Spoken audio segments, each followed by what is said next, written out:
পার্বত্য চট্টগ্রামে দখল করে খ্রিস্টান রাষ্ট্র বানাতে চায়। কারা করছে এই ষড়যন্ত্র? এটার উত্তর দিলে আমারে খুঁজে পাওয়া যাব? মাননীয় প্রধানমন্ত্রী চমৎকার একটা কথা বলেছেন। এটা কিন্তু মাননীয় প্রধানমন্ত্রী বলেছেন এই কথা।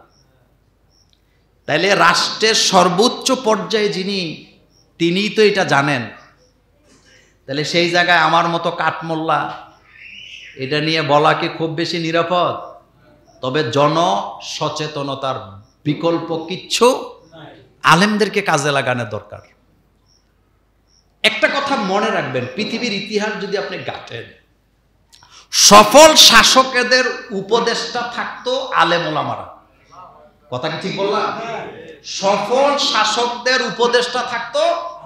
এমনকি যে নমরুদকে আপনারা তো লানত করেন, নমরুদেরও উপদেষ্টাদের মধ্যে আলেম ছিল, যাদেরকে আহলে কিতাব বলা হয়। নমরুদের স্বপ্নের ব্যাখ্যা করছিলেন আহলে কিতাবের এরা। সুলতান সুলেমান থেকে নিয়ে, অর্থাৎ সুলতানি আমল, মুঘলি আমল, উসমানী শাসন, যত শাসন বলেন, প্রত্যেক শাসন আমলে আলেম ওলামারা রাষ্ট্রপ্রধানের কি থাকতো? উপদেষ্টা থাকতো। কারণ আলেমদের কাছে আসমানি জ্ঞান আছে, আলেমদের কাছ থেকে বুদ্ধি নিলে ভালোভাবে দেশ চালানো যায়, বিচক্ষণতা অর্জন করা যায়। সেজন্য প্রথম পরামর্শ হলো এই দেশ, এই সার্বভৌমত্ব রক্ষা করা এটা আমাদের দায়িত্ব। স্বাধীনতা অর্জন করা যত সহজ, স্বাধীনতার সার্বভৌমত্ব রক্ষা করা তার চেয়ে অনেক বেশি কঠিন। আর এই মুহূর্তে বাংলাদেশের স্বাধীনতার সার্বভৌমত্ব অক্ষুণ্ণ রাখতে হলে অবশ্যই আলেমদের কাছ থেকে পরামর্শ নেওয়া লাগবে। 2 নাম্বার, প্রত্যেক জুমার মসজিদগুলোকে সচেতনতা বাড়াতে হবে। কারণ মসজিদে আলেমদের কথা মুসল্লিরা কান পেতে কি শোনেন। সচেতনতার বিকল্প কিচ্ছু নাই। কিন্তু আমরা মসজিদের ভিতরে রাষ্ট্রের ব্যাপারে কোনো কথা বললেই অনেকে মনে করে এটা বোধহয় রাজনীতি। তুমি মিয়া রাজনীতি বুঝো না, তুমি মিয়া রাজনীতি। আর একদল নেতা খেতা আছে, তাদের এত জ্বালা, কয় হুজুররা রাজনীতি কথা বলবে কেন, এটা এত খারাপ। তো রাজনীতি যদি এত খারাপ হয়, তুমি এত জঘন্য অপরাধরা করতেছো কেন ভাইয়া?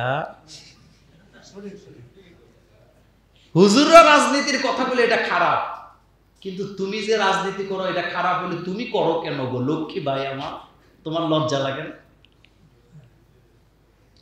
এটার উত্তর হলো, খ্রিস্টানেরা তলে তলে হাজার হাজার কোটি টাকা বরাদ্দ দিয়ে ওই অঞ্চলটাকে বেছে নিয়েছে, যে অঞ্চলটা দুর্গম এলাকা। তাদের চিন্তা হলো এটা শুদ্ধ আরাকান সহ মিলিয়ে আরেকটা আলাদা খ্রিস্টান রাষ্ট্র বানাবে। তবে বাংলাদেশের 92% মুসলমানের দেশে, এই দেশের 1 ইঞ্চি মাটিকে খ্রিস্টানদের জন্য ছেড়ে দেওয়া হবে না, হবে না, হবে না। এটা আমার ভূমি, এটা শাহজালালের ভূমি, এটা শাহ মাখদুমের ভূমি, এটা খান জাহান আলার জমিন। এই জমিন কখনো খ্রিস্টানের জন্য ছেড়ে দেওয়া যায় না, যাবে না, দিব না আমরা, ইনশাআল্লাহ দিব। আল্লাহ যেন আমাদের এই দেশটাকে হেফাজত করেন। এটার জন্য ইসলামের প্রচার প্রসারে মনোযোগী হওয়া লাগবে। কিন্তু আমরা ইসলামের ব্যাপারে কাজ করতে গেলে আমগরে উল্টা আরেকটা কইয়া গায়ের মধ্যে জড়াইয়া দেয়।